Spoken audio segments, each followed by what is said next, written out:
You guys are getting quiet. I guess we should start. Good morning. Welcome to the First Unitarian Church of Providence, where we love beyond belief. This is the day we have been given. May we make the very most of it, starting right now, together.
is our time to greet each other.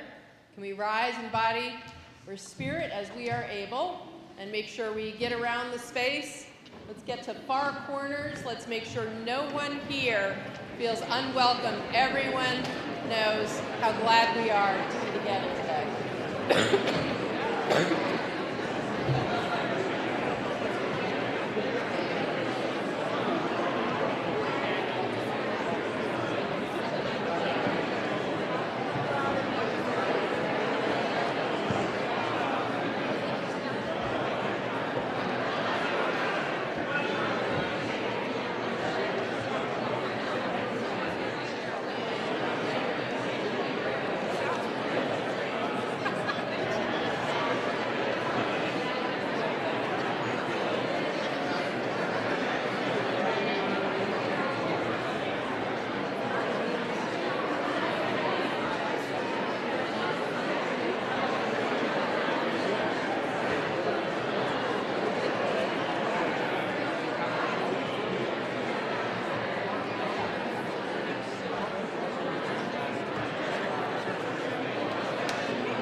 Hello, everyone. Please do not forget that we have guests joining us from the cameras at the back, so give them a good wave.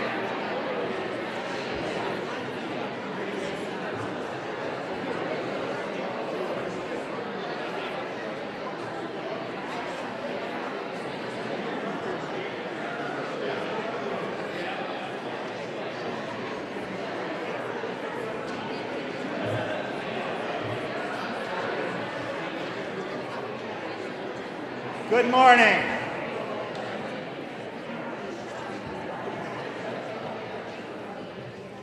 My name is Peter Vanner, and I serve as your worship associate for today. Please join me in the words of our chalice lighting as printed in your order of service. This light burns also in our hearts, and it lights our path towards harmony, justice, and hope for all.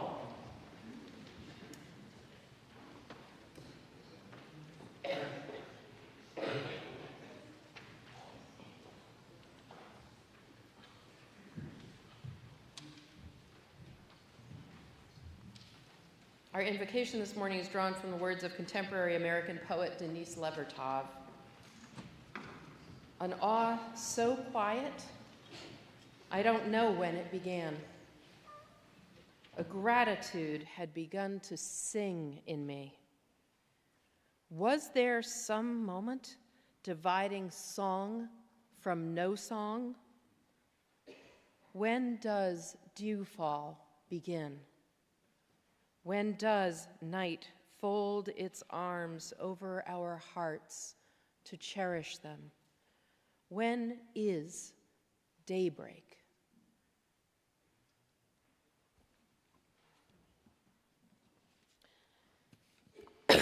As always, we share the words of our covenant here in this church, and everyone is always welcome, including visitors, to join in them.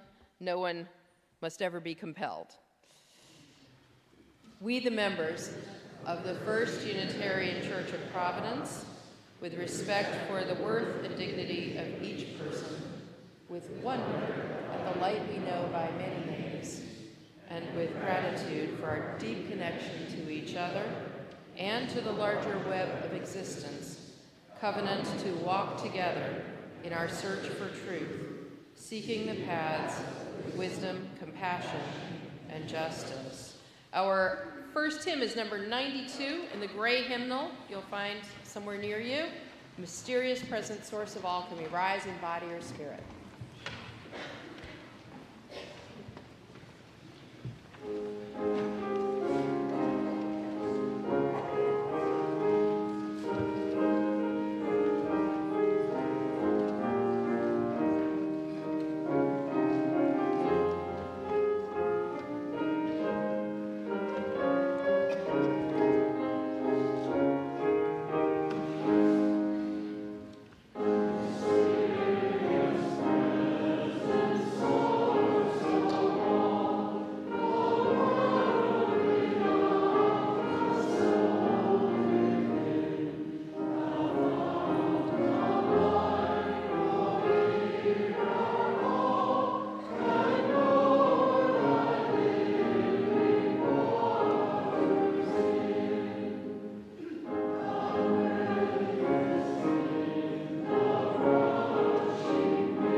I can hardly hear you.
Our first reading this morning is from the novel The Camelot Caper by 20th century American author Elizabeth Peters. On visiting Salisbury Cathedral. How amazing that all this wonder should date from the Middle Ages, the 13th century, when men and women still lived like swine in mud-floored huts. And even the lordly gentry in their proud castles endured discomforts which would drive modern people into protest. Filthy rushes on the floor, fleas under the embroidered velvet robes, and from all the filth and misery came the miracles. Stone worked into lines of Euclidean perfection, glass that glowed like jewels, a concept of God and man expressed in structure which surpassed the men who had built it and the God whose narrow dictates they had served. Our second reading is from the book Awe by contemporary University of Berkeley social psychology professor Dacher Keltner. Awe seems to resist precise definition and measurement, the bedrock of science. As the science of emotion got off the ground, it did so in a theoretical zeitgeist that held that emotions are about self-preservation, oriented towards minimizing peril and advancing competitive gains for the individual. Awe, by contrast, seems to orient us to devote ourselves to things outside of our individual beings, to sacrifice and to serve, to sense that the boundaries between our individual selves and others readily dissolve, that our true nature is collective. These qualities did not fit neatly within the hyper-individualistic, materialistic survival of the selfish genes, few of human nature so prominent at the time. We defined awe as follows. Awe is the feeling of being in the presence of something vast that transcends your current understanding of the world.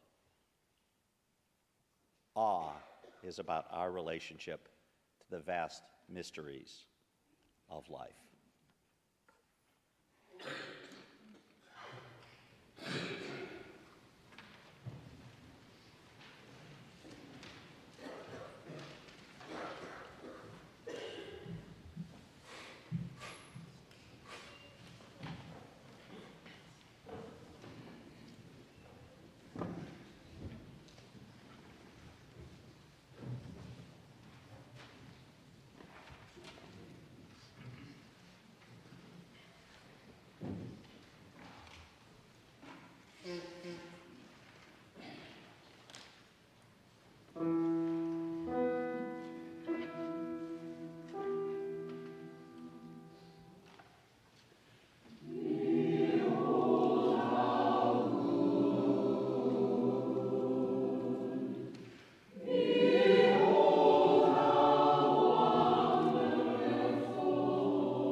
We now hear the joys and sorrows of the people in our congregation as written in the book at the back of the meeting house. Our partner church in Transylvania has gifted us with a beautiful pedestal for the large candle from which we light all our individual candles of joy and sorrow. From Neil and Cheryl Bartholomew, a joy and a sorrow. It has been a great joy to call First U our home for nearly a quarter of a century. We have found community, friendship, love, and inspiration within these walls. Our sorrow, leaving this congregation behind us as we set off on our new adventure. You will always be in our hearts. Thank you for providing both of us with such wonderful opportunities to stretch and to grow. From Tony Allen, wishing best of outcomes for Mel Shelley. He was taken by ambulance last night to Miriam Hospital, and his wife, Shirley DeMatteo, said it was a major infection. This morning, Shirley has said that he can have visitors. From Steve McCloy, a candle of gratitude to Judy Bowden for her years of contribution and teaching to the youth of this church. She rests in our hearts. From Leslie and Bruce Long, a candle of joy for our son, Chris Long, who married Brooke Eaton on October 5th. Being in the presence of their love has filled us with joy and renewal. From Tom Getz, a candle of healing for our friend Dick, who is recovering from another bout of cancer. And finally, an unnamed joy, which I think could be written by almost anybody in this meeting house. A candle of great gratitude to Neil and Cheryl for all of their involvement in our community as they move on. Go with our love.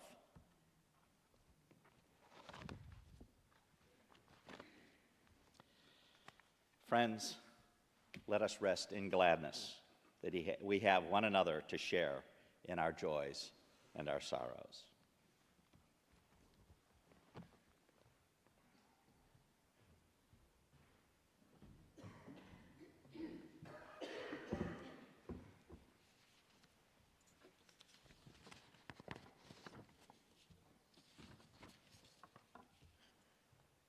Our time for meditation and prayer is followed, as always, by a time of silence for personal reflection and prayer.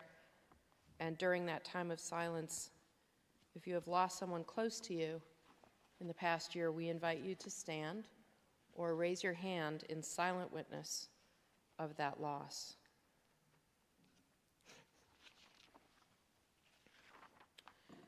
Our words this morning are from the Unitarian Universalist minister, the Reverend Barbara Peskin.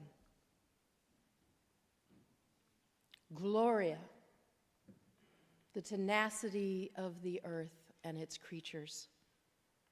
Kyrie eleison, these children who will go on to save what we cannot.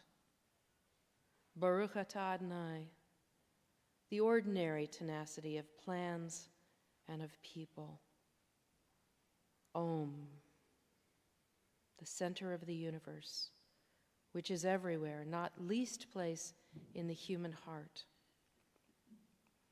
Alleluia, love that survives anger and winter and despair and sorrow and even death. Shalom, love that persists. Nam myoho renge kyo, calm that is the seed in the dark. Amen.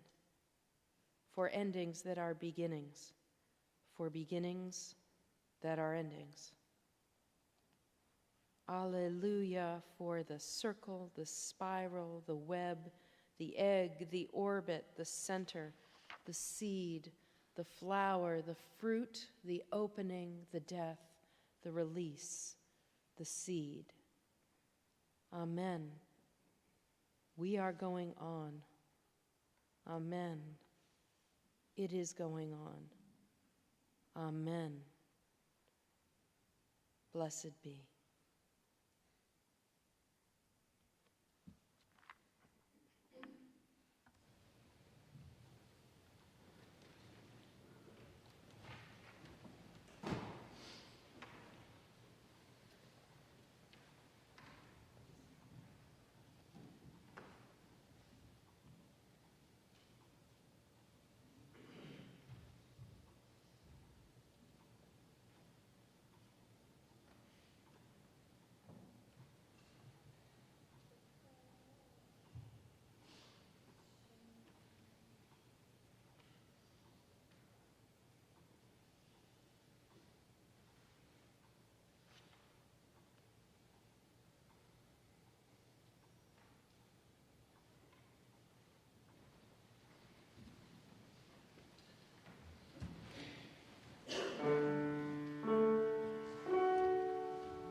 Fiddled around with titles for this sermon a lot. I don't usually do that, but this one I did.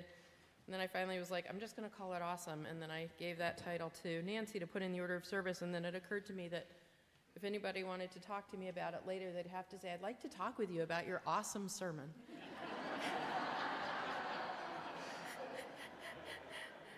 And I thought, I need to think this way more often about...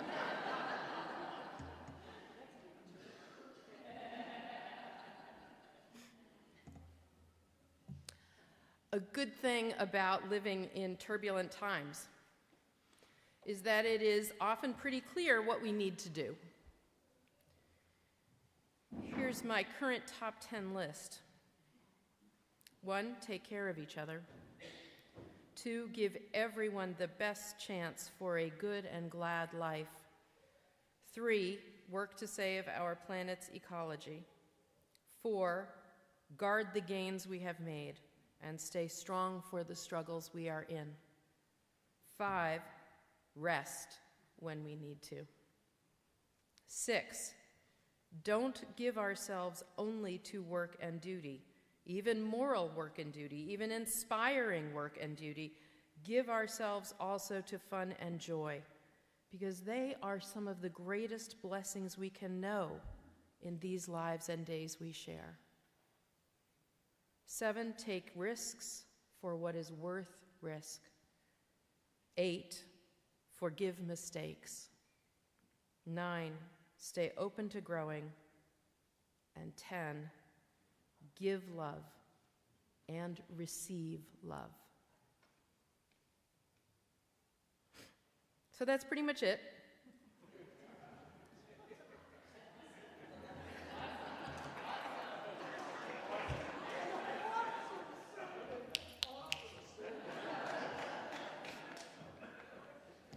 It is, of course, deceptively simple without the details. And I may have missed something, but I reread it a few times. I think it's pretty relevant. Nonetheless, even when these things can be pretty clear, their clarity doesn't make them easy. Sometimes when we add in the challenges we face in our own lives, plus the larger world, they become incredibly hard. And sometimes we flat out cannot do them. sometimes we flat out cannot do them, even though they're so important.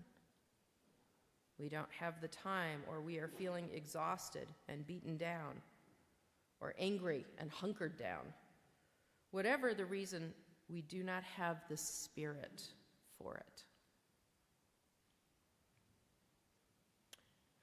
In which case, what can we do? And by that, I mean, what can we all do together, all of us as individuals, but more, all of us as a church, to keep ourselves and others well beyond our walls, strong and able in these days? Resilience has, I guess, become the catchphrase for this, but I don't want to soundbite this in catchy lingo, because this is too deep for that, and it is not new. Bad as things are, people have lived through worse. Throughout most of humanity's long history, people usually lived through worse. And people are living through worse right now. We are still fortunate. No matter what happens in the weeks and months and years to come, we will still, all of us, have lives that are some of the most fortunate in the history of this planet. So this is partly about perspective also. Not to downplay our own suffering. Some of us are holding a great deal right now with great courage and great heart. But sometimes we need the big picture to help us ground ourselves and live the lives we have within us, live into our power and our possibility, all that is real and best within and among us. And so my sermon this morning is an offering for another ingredient we might add to our living, the savor that it can add of richness and strength to our days. And the ingredient is awe. In particular, I want to explore awe based on a new book just out called Awe, by the renowned University of Berkeley social psychologist Dacre Keltner. Our ministry theme this month is vocation and calling. And basically, Professor Keltner uses this book to make the point that awe is a universal human calling. Awe is a universal human calling. So, what does that mean for us? And more than that, how can it help us navigate these times we are living in that require our fullest capacities? Because honestly, without our fullest capacities, there's no way. There is no way to prioritize the needs of the planet and balance those needs with the desires and energies of humankind, and balance the needs and desires and energies of different human beings in different parts of the world and in our own neighborhoods. And there's no way to do all that while also responding to those daily challenges of our own lives. We need to be deep, and we need to be strong, and we need whatever can help us and lift us and ground us as we navigate these days. And he says one of the most powerful things to do that is awe. Awe that reminds us not everything is on our shoulders. Awe that reminds us we are absolutely part of a greater whole. Awe that recalls us to wonder and joy and hope. Awe that lifts us and inspires us instead of burdening us. Awe that brings us to marvel instead of duty, and transcendence instead of the dreary.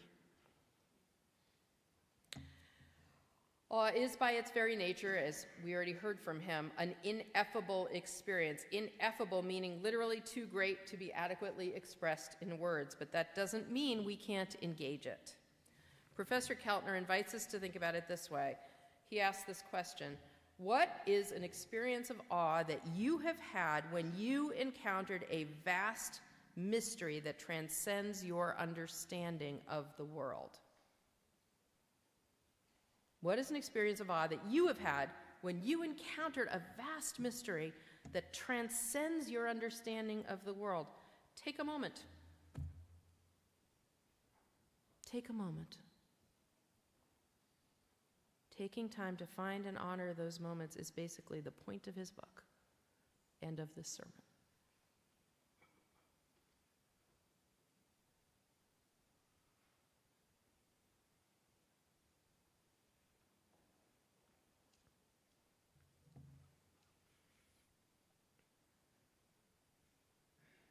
And while we're talking about it, I just want to say that many of us may remember when awesome became a thing that everybody said all the time. Some of us may remember that was, I believe, after Wicked became a thing. And of course, they did inevitably combine. I was there when it happened. Wicked awesome, a phrase I confess I did use in my youth. But eventually, I decided I didn't want to use the word awesome, and ironically, it was because people were using it so much in church, but always using it wrong when they meant something was merely good or welcome. Someone hands you a printout of a thing that you asked for, and you say, awesome, thanks. Right? You find the parking ticket you were searching for right where you thought it should be, and you say, awesome, there it is. Your housemate loads the dishwasher, and you commend them. You are awesome.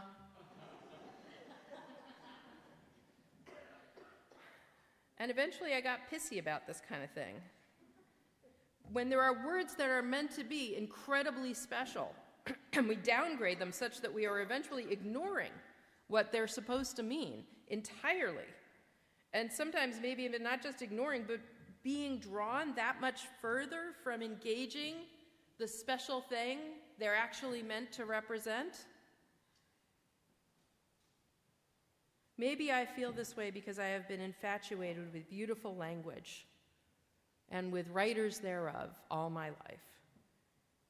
Or it could be that I am just getting old and cranky, but regardless, awe is the word I want to rehabilitate. Awesome. And restore this morning. So while I'm at it, let me point out that I'm also not talking about the awe that autocorrects on text messages. So that when someone sends us a message that is sweet and we respond with aw, it corrects to awe, A-W-E. And I don't know why, but this is true because I have many examples of it on text chats, some with some of you. Sometimes we leave it like that. Just hit send and out it goes. A cute kitten? Aw. Decided to make a favorite dish for dinner tonight?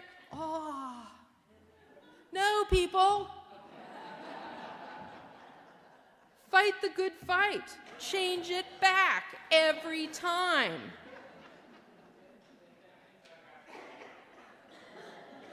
Awe is not awe. And all our smartphones, are you listening, smartphones? Smartphones, you need to learn the difference if AI is ever to take over the world.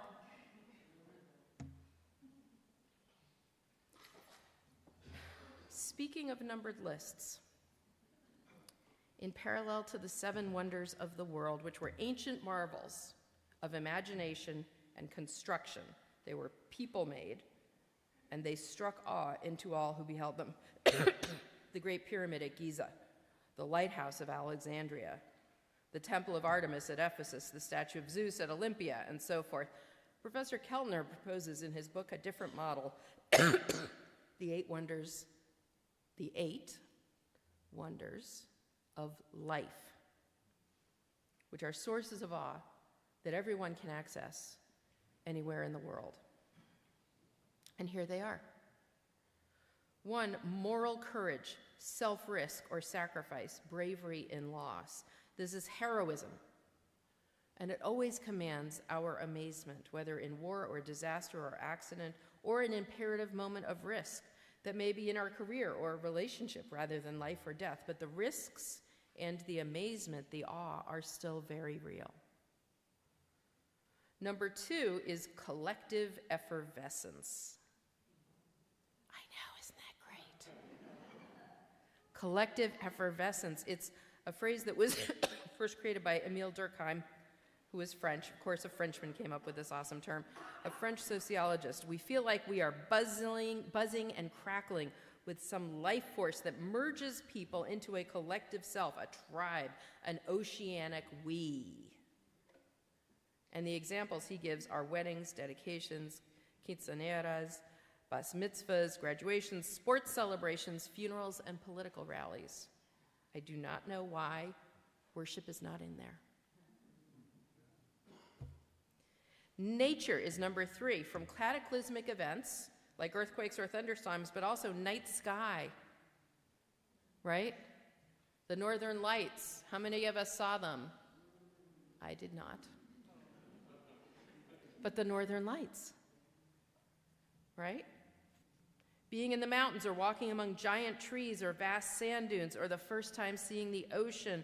And part of this also includes, he says, the sense that plants and animals are conscious and aware, as held in many indigenous traditions and increasingly in science.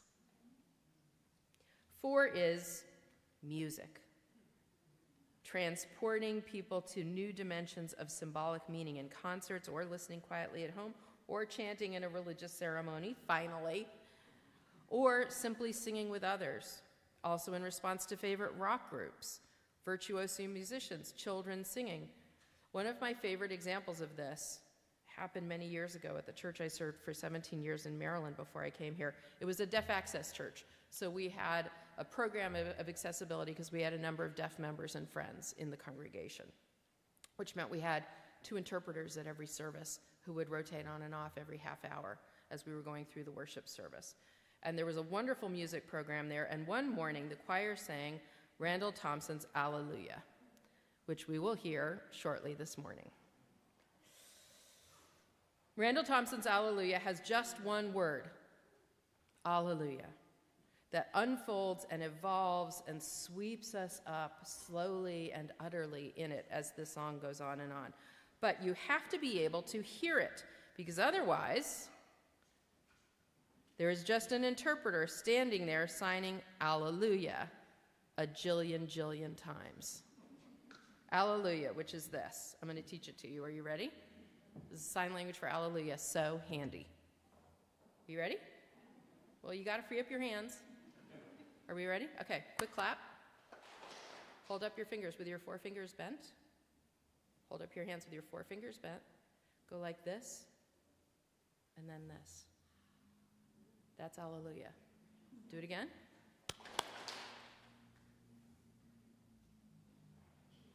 So,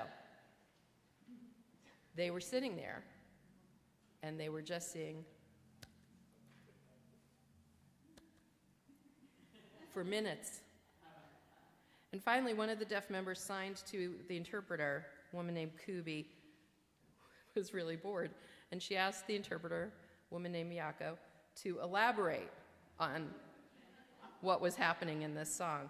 And Miyako, who is a brilliant PhD professor of linguistics, and also for a while was President Obama's main interpreter at the White House. She's as good as they get. Miyako began to describe the feeling of Randall Thompson's Alleluia.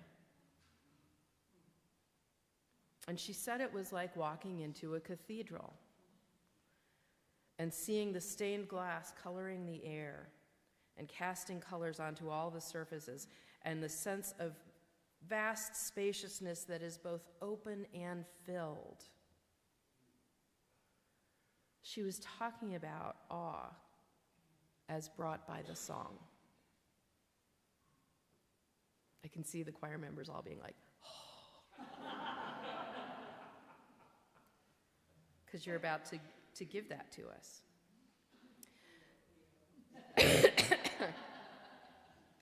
Number 5 is visual designs, buildings, or terracotta warriors in China, or dams, or paintings from around the world.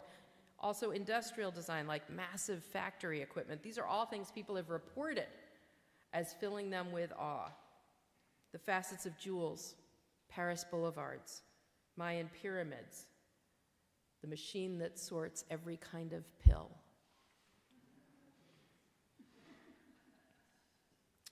Spiritual or religious experience.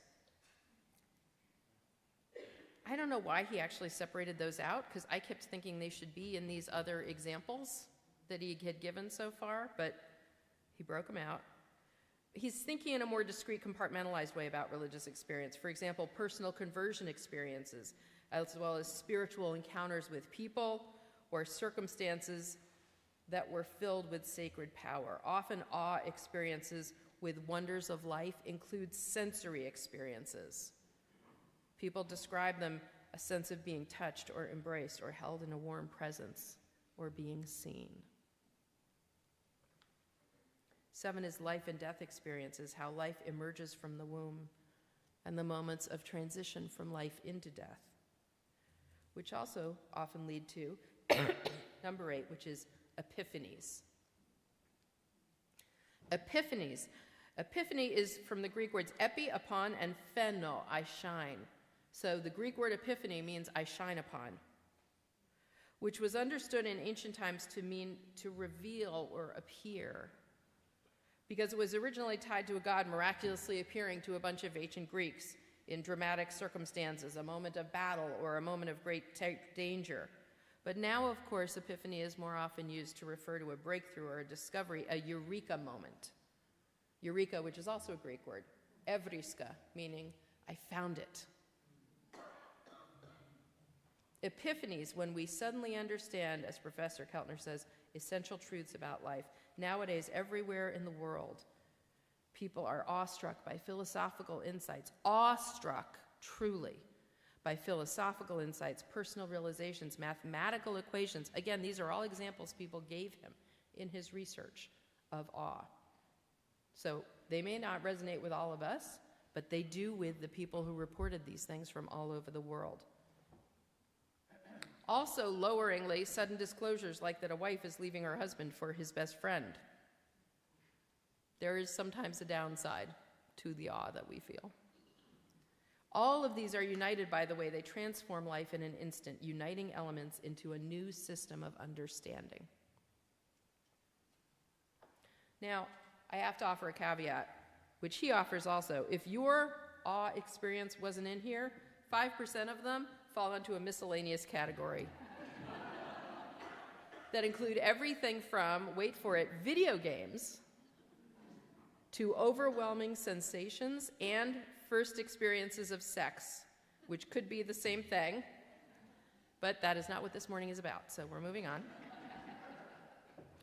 Etymologically, awe comes from Norse and Old English words for fear and dread and horror and terror. When, as Professor Keltner points out, what was vast and mysterious back in the day, the thing that was the most vast and mysterious was weather and violence and death. So he looked at whether awe is still in modern times rooted in something similar to fear, and also whether awe is different from experiences of great beauty. Long story short, they studied it and mapped it using extensive processes of testing and reporting and analysis, and they discovered that awe feelings are located near, related to, admiration and interest and aesthetic appreciation. What we call awe nowadays usually feels, not always, usually feels intrinsically good and is not close to fear anymore. Even the ways we express awe are closer to how we express interest or realization.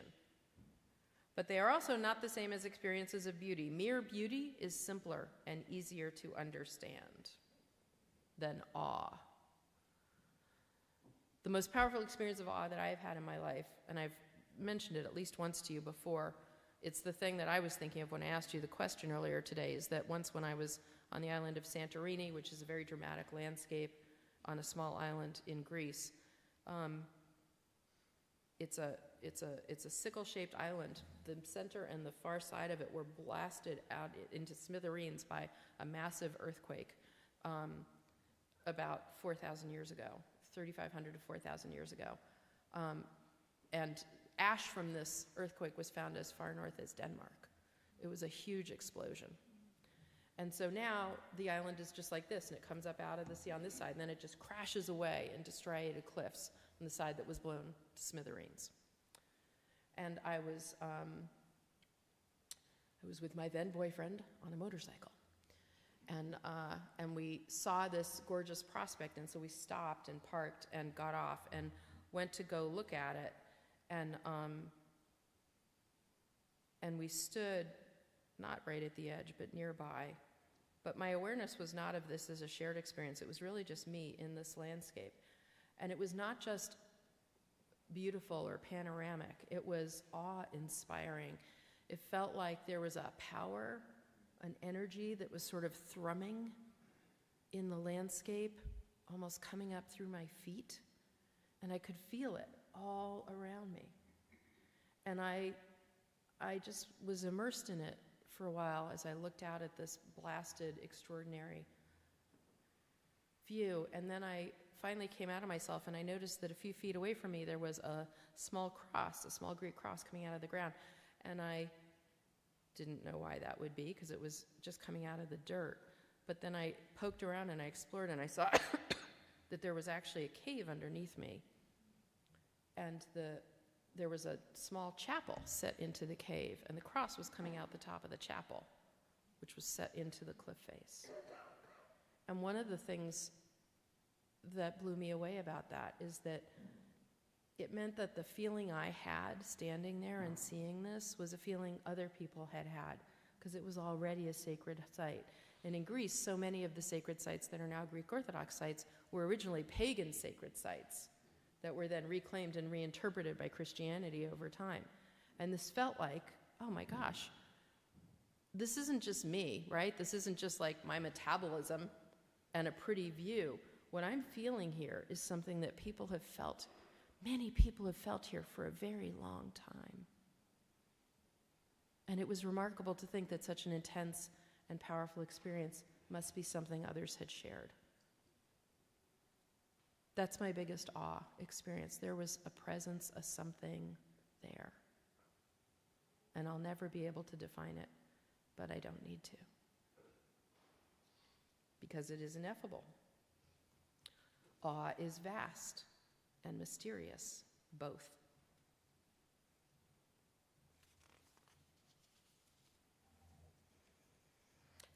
There are cultural variants to awe.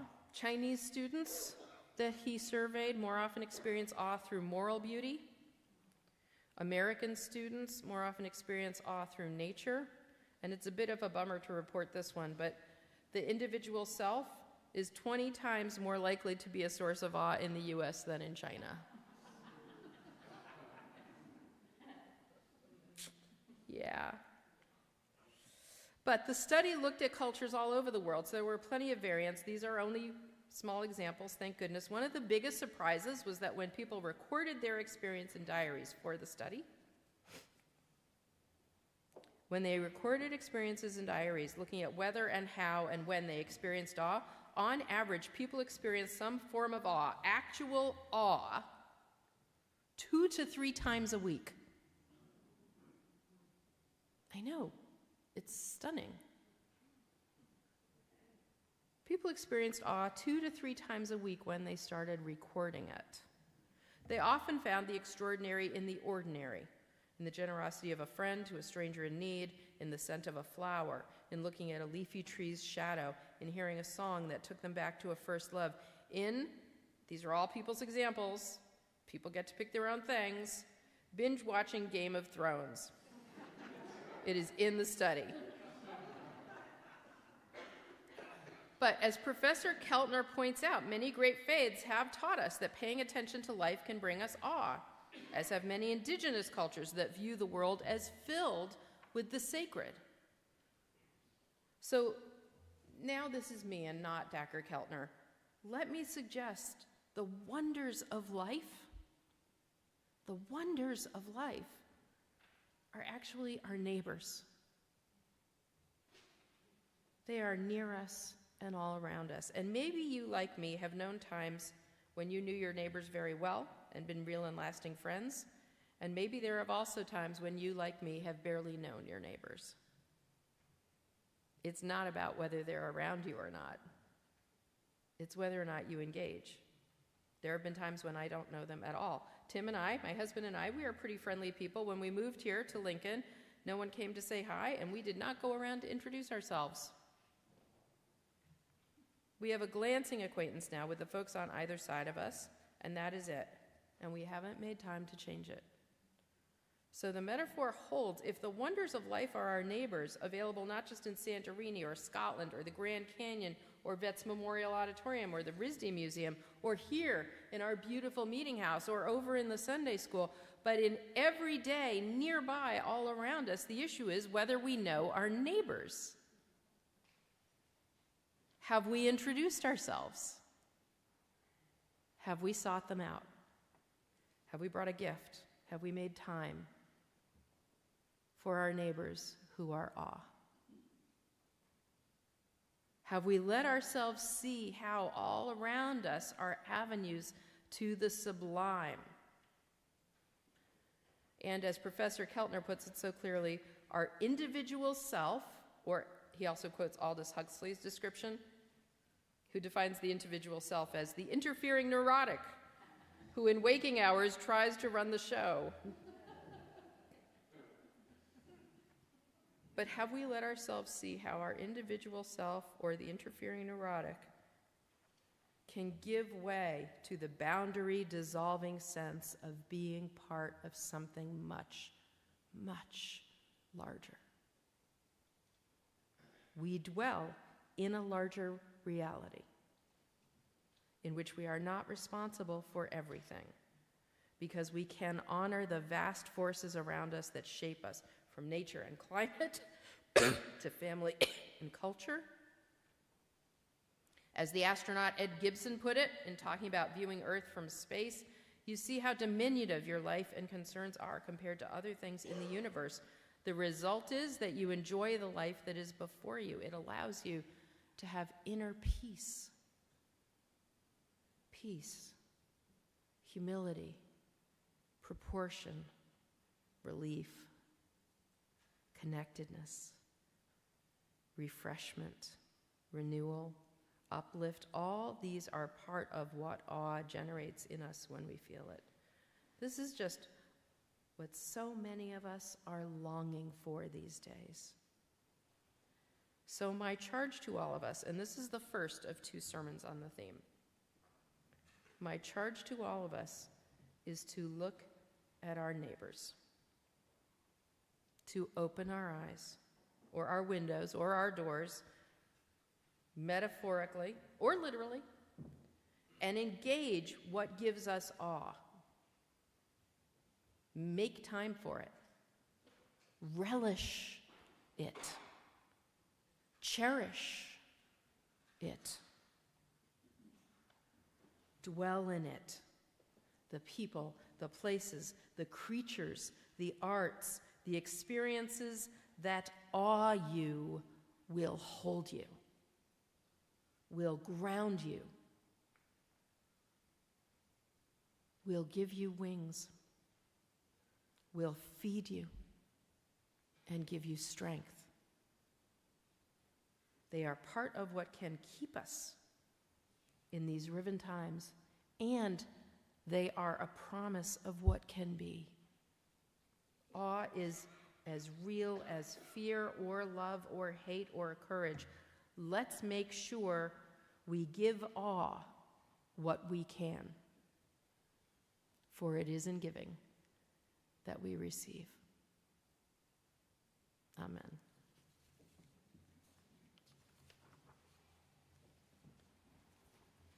Our second hymn is Rising Green, number 1068 in the teal hymnal you'll find near you. Can we rise in body or spirit and sing out?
just to learn it. I really hope you'll give yourself. Days of the old into new.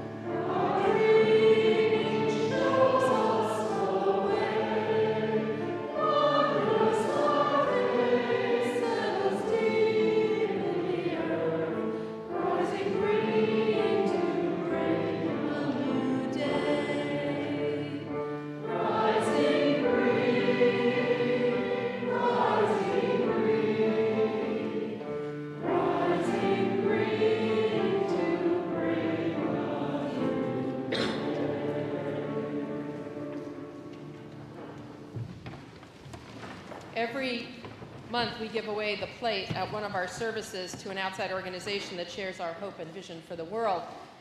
This month we are taking a second special collection, which is a very unusual decision for us to make. But with the natural disasters we've had recently in this country, there are a lot of people who are in need. We have many churches in the areas that have been struck by Helene and by Martin.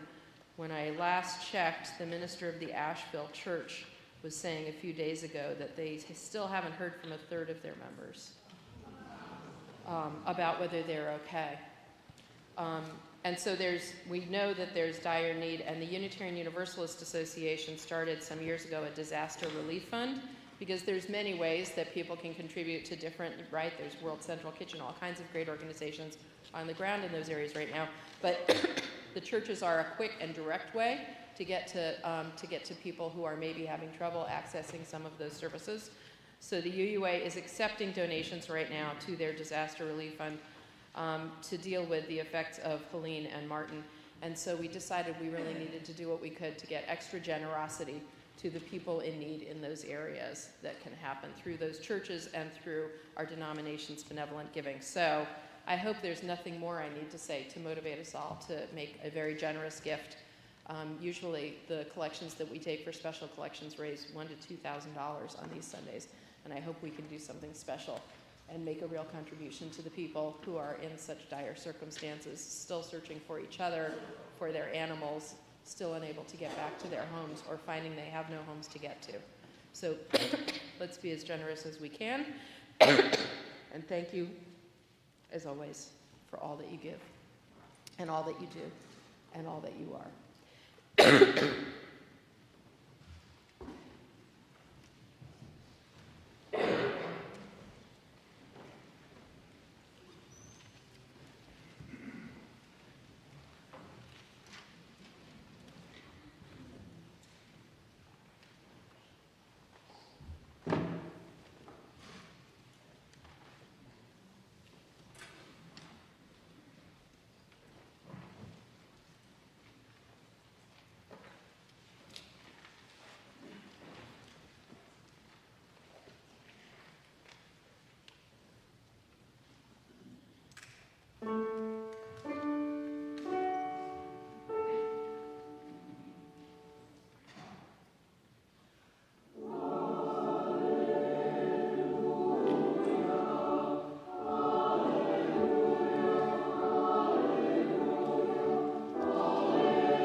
Among the many ways we practice our faith, at times apart from this morning in worship and Sunday school, have you made your dinner reservations yet for our auction gala on November 9th this year? It is going to feature a delicious dinner made by our own master chef, Nancy Weiss-Fried, a 3-course dinner, or you can come just for dessert or just for the auction. There will be a night of activities for children up in the auditorium, while adults are spending money downstairs. But there are also raffle items that kids will want to try to win. This is our only fundraising event for the year, so we hope everyone can find a way to be involved.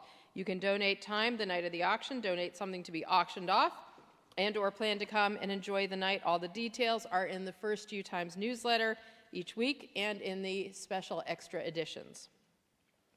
Speaking of collective effervescence, as soon as I read that phrase, I thought of our Weekends Making Music with UU music director David Smith from Tulsa All Souls, which is one of the most powerful experiences for myself of collective effervescence that I have ever had in worship and music.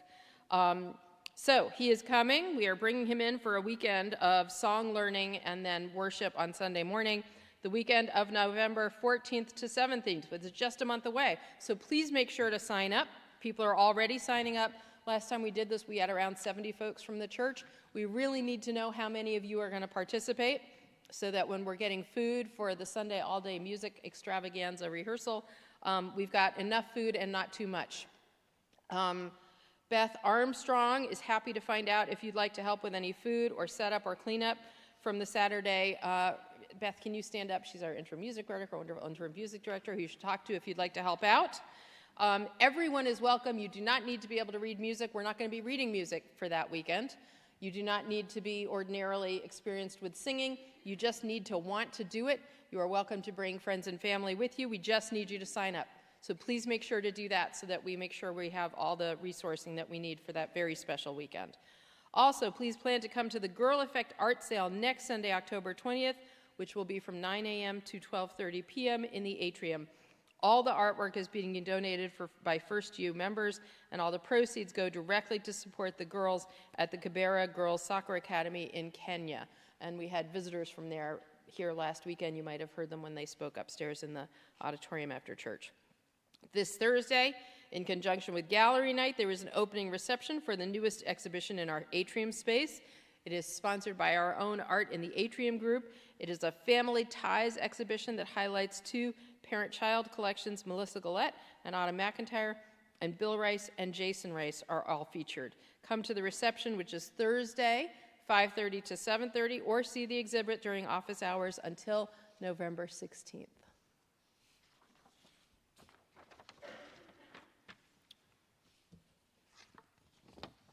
Our benediction is from the writing of the American 19th century transcendentalist Ralph Waldo Emerson, who was also a Unitarian minister, and his work, The Oversoul.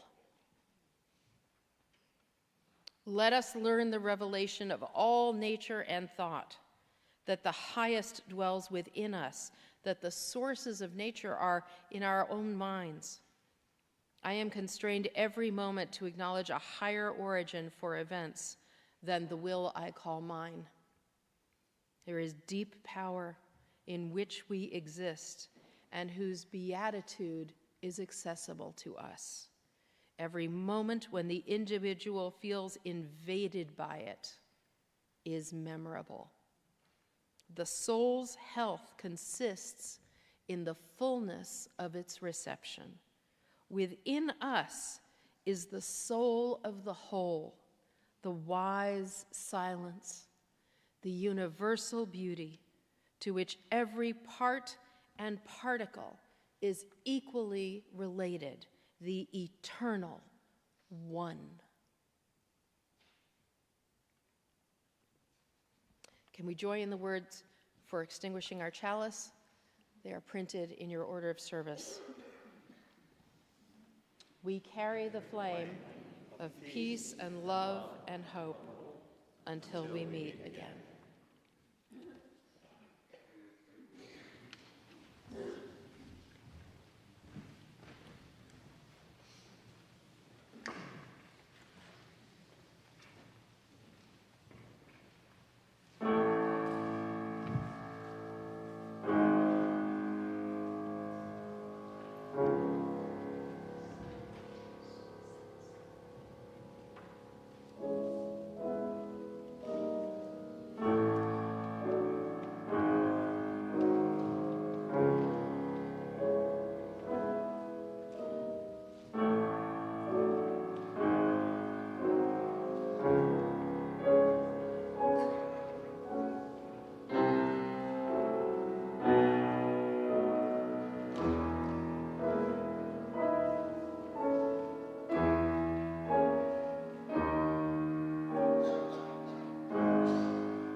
Mother,